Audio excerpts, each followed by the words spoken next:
Assalamualaikum warahmatullahi wabarakatuh. Bismillahirrahmanirrahim. Alhamdulillahil halimis sattar, al-mutafaddili bil ata'il midrar,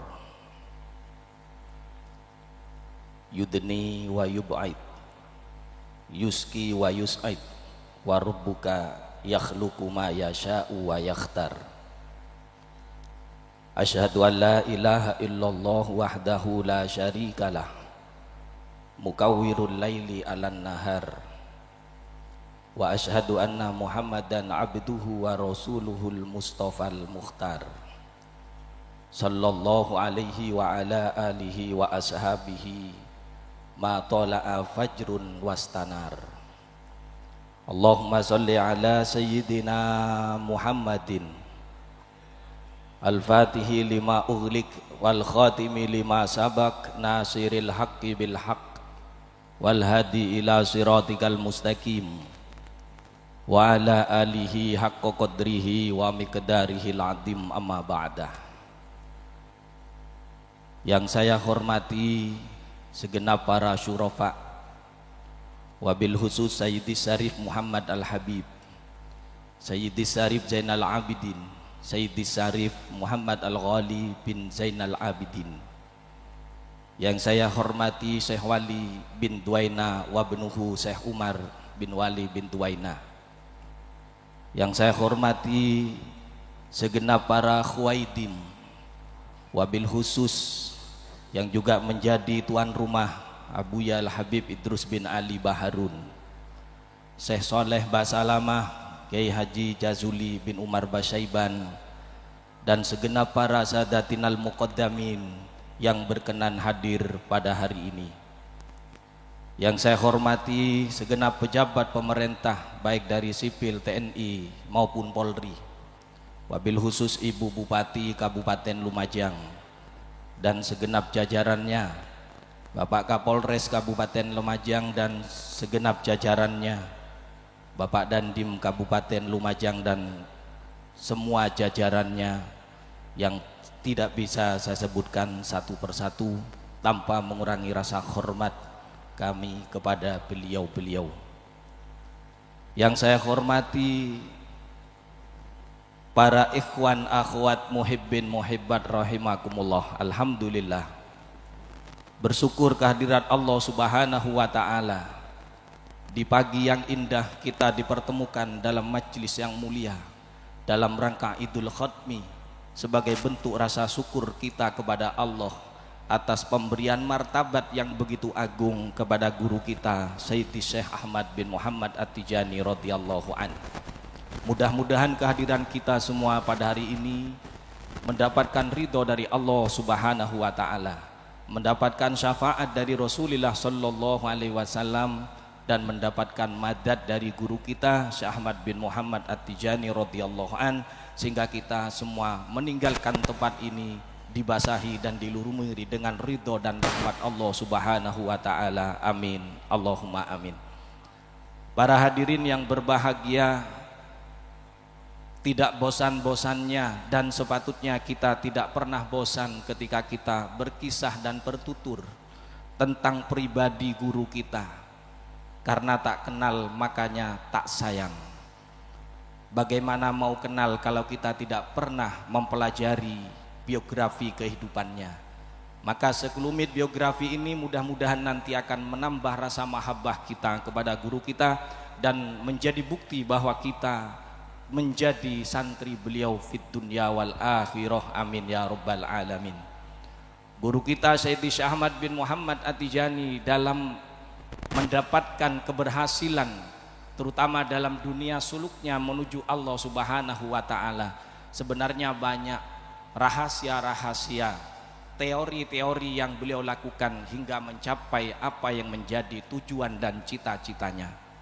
Beliau lahir dari keluarga yang luar biasa agamis, peduli dengan keilmuan, peduli dengan akhlakul karimah, dari seorang ayah yang dekat kepada Allah, bahkan juga dari rahim seorang ibu yang juga dekat kepada Allah Subhanahu wa taala.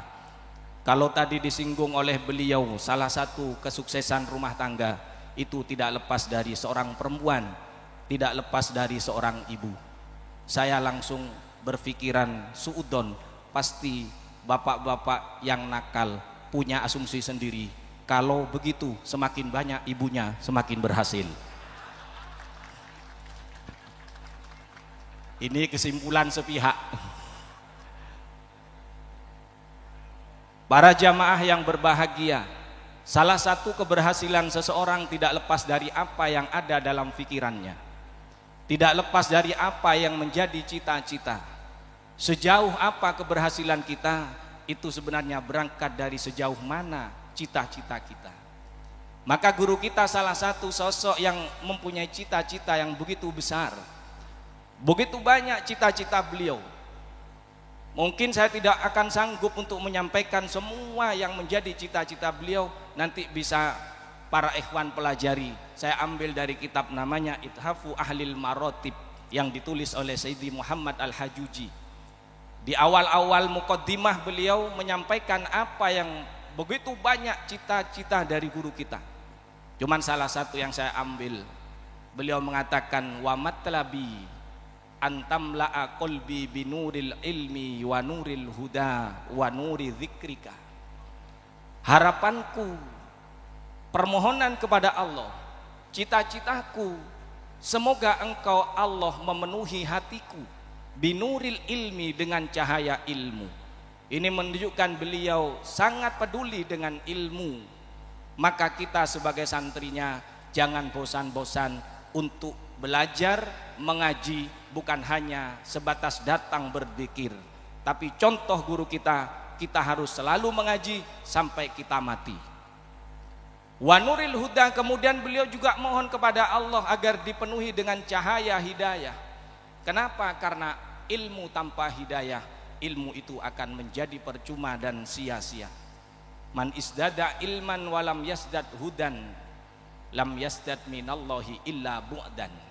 Orang yang bertambah ilmunya tapi tidak bertambah hidayahnya, maka akan semakin jauh dari Allah Subhanahu wa ta'ala. Na'udzubillah tsumma na'udzubillah.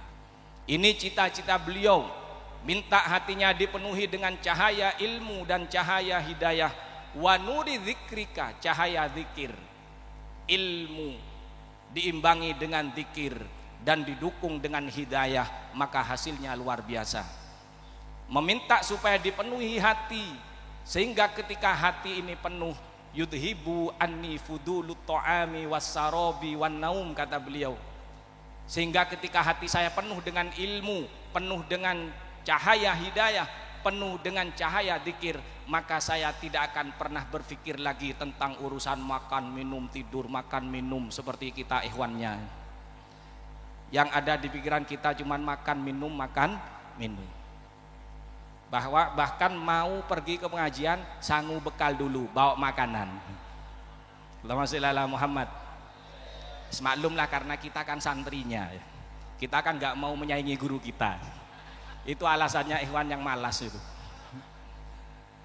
Ini cita-cita beliau luar biasa, makanya sejak kecil beliau sudah belajar luar biasa, himmahnya yang tinggi dalam ilmu pengetahuan, bahkan diimbangi dengan zikirnya. Bahkan sebelum beliau mendapatkan izin thariqah, wirid yang diberikan oleh baginda Rasulullah Sallallahu Alaihi Wasallam, guru kita sudah biasa membaca sholatul fatih 5 ughliq. Bahkan sholat fatih ini sejak dulu sebelum lahirnya thariqah Tijaniyah, tentang fadilah keutamaan sholat fatih itu sudah dibahas oleh ulama-ulama zaman dulu. Bahkan ada seorang ulama yang namanya Syekh Muhammad bin Mukhtar Al-Yadali. Beliau menulis tafsir namanya Ad-Dhahabul Ibris fi tafsiri kitabillahil aziz. Ketika beliau menafsiri ayat yang bicara tentang sholawat, innallaha wa malaikatahu yusholluna 'alan nabi ya ayyuhalladzina amanu shollu alaihi wa sallimu taslima. Beliau menjelaskan dalam tafsirnya, Sayyidi Syekh Muhammad Al-Yadali, beliau menjelaskan ketika ayat ini yang bicara dan membahas tentang sholawat, beliau mengatakan sholawat pahalanya berbeda-beda. Solawat pahalanya berbeda-beda. Kemudian beliau menyatakan ada satu solawat yang pahalanya, fadilahnya dibaca satu kali itu sama dengan 600.000 solawat yang lain. Dan solawat itu adalah ditulis oleh beliau adalah solawat Al-Fatihi lima ughliq.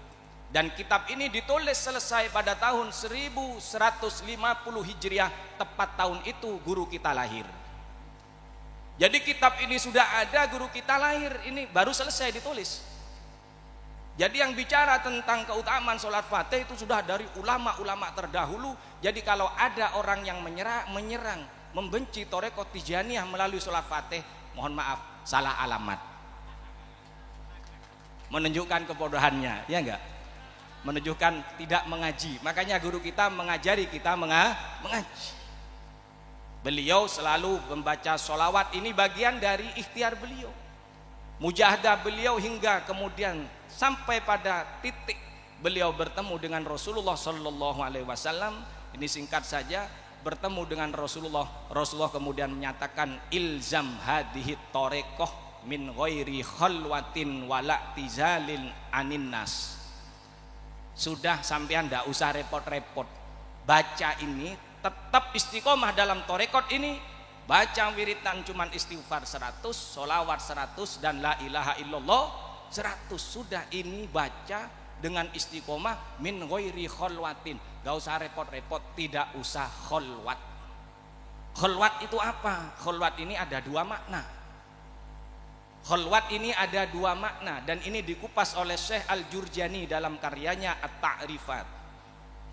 Beliau menyatakan khalwat yang pertama artinya adalah muhadatus sirri ma'ar rabbi haitsula ahada wala malaka, yaitu berbisik dengan Tuhannya, berkomunikasi secara rahasia dengan Allah tanpa ada seorang pun, bahkan tanpa malaikat pun. Khalwat, dan yang dimaksud dawuh Rasulullah, khalwat yang makna pertama, tidak usah menyepi, baca dimanapun, tidak harus berpisah dengan orang lain, tetap lakukan aktivitas normal sebagaimana biasa, nggak usah repot-repot. Ini makna yang pertama yang dimaksud dari pesan Rasulullah kepada guru kita Sayyidi Syekh Ahmad bin Muhammad At-Tijani radhiyallahu an. Ada makna yang kedua. Makna yang kedua khalwat itu diartikan oleh beliau tadi dalam At-Ta'rifat. Beliau mengatakan khalwat makna yang kedua adalah ghalqur rajuli al-baba ala mangkuhatihi bila mani'i wat'in, yaitu laki-laki menutup pintunya untuk istri yang dinikahi sehingga bebas melakukan apa saja. Kalau ini tetap boleh dilakukan. Ini bukan larangan untuk ikhwan, asalkan istrinya sendiri. Dan alhamdulillah berkahnya khalwat makna yang kedua, istri saya sekarang hamil lagi. Nah, ini berkahnya khalwat yang kedua ini. Jadi larangan bukan yang kedua, tapi anjuran tadi adalah khalwat yang pertama, yaitu muhadatus sirri ma'al haqqi, yaitu berbincang-bincang, berkomunikasi secara rahasia hanya berdua dengan Allah Subhanahu wa ta'ala. Jadi normal, kita hidup normal. Makanya jalan ma'rifat ini dibahas oleh Syekh Abu Sa'id Al-Kharraj, dan ini ditulis dalam kitab Jawahirul Ma'ani yang ditulis oleh Sayyidi Syekh Ali Harazim Barrodah. Beliau menyatakan bagaimana al-ma'rifatu ta'til qalba min wajhaini, min ainil judi wa badlil majhud. Ma'rifat masuk ke dalam hati, datang kepada hati kita, masuk ke dalam hati kita itu dari dua jalan. Yang pertama min ainil jud, murni pemberian dari Allah Subhanahu wa ta'ala tanpa harus bersusah payah. Dan thariqah yang seperti ini modelnya adalah thariqah Rasulullah Sallallahu Alaihi Wasallam. Setelah awalnya beliau tahannus di Gua Hira hingga kemudian turun ayat dan diangkat menjadi seorang Rasul, Rasulullah Sallallahu Alaihi Wasallam hingga kemudian mengalami satu titik ketika lagi enak-enak tidur dibawa oleh malaikat bertemu dengan Allah. Perjalanan suluknya tanpa mujahadah, tidur didatangi malaikat, dibawa bertemu dengan Allah. Ini thariqat yang tadi min ainil jud, murni pemberian dari Allah Subhanahu wa ta'ala. Ada yang wabadlil majhud, yang kedua harus ada ikhtiar mujahadah yang luar biasa. dan ini dikenal dengan torekoh yang dijalani oleh Nabi Musa alaihis salam. Nabi Musa untuk bertemu dengan Allah harus mujahadah dulu, riyadhah, tirakat, berpuasa selama 40 hari baru bisa bertemu dengan Allah Subhanahu wa taala. Itu pun dengan pertemuan yang tidak secara langsung, karena Nabi Musa pada kenyataannya diceritakan sempat pingsan dan tidak kuat begitu hanya melihat cahaya Allah Subhanahu wa taala. Beda torekoh, yang pertama adalah min ainil jud, kemudian yang kedua adalah min badril majhud. Dan torekoh guru kita ini wirosah dari Rasulullah adalah model yang pertama min ainil jud. Makanya pesan dari baginda Rasul kepada guru kita, min ghairi khalwatin wala tizalin anin nas hatta tasila maqamaka alladhi wu'itta bihi. Sampai kamu Ahmad mencapai pangkat derajat yang engkau dijanjikan. Lakukan biasa-biasa saja, tidak usah menyendiri, sampai nanti pada waktunya engkau akan sampai kepada martabat yang telah dijanjikan. Dan betul kemudian guru kita diangkat oleh Allah Subhanahu wa taala tepat di bulan Safar, dan yang biasa kita rayakan sebagaimana pengajian pada hari ini, yaitu Idul Khatmi, yang dimaksud adalah khatmul wilayah. Beliau mendapatkan martabat wali khotam. Mudah-mudahan kita mendapatkan keberkahannya, amin Allahumma amin. Mohon maaf, hanya ini yang bisa saya sampaikan, kurang lebihnya mohon maaf. Akhirul kalam, ihdinas siratal mustaqim, astaghfirullah min qaulin bila amalin, laqad nasabtu bihi naslan lidhi ukumi. Allahumma syurna fi zumrati abil faidi tijani wa amiddana bimadadi khatmil awliyal kitmani. Assalamualaikum warahmatullahi wabarakatuh.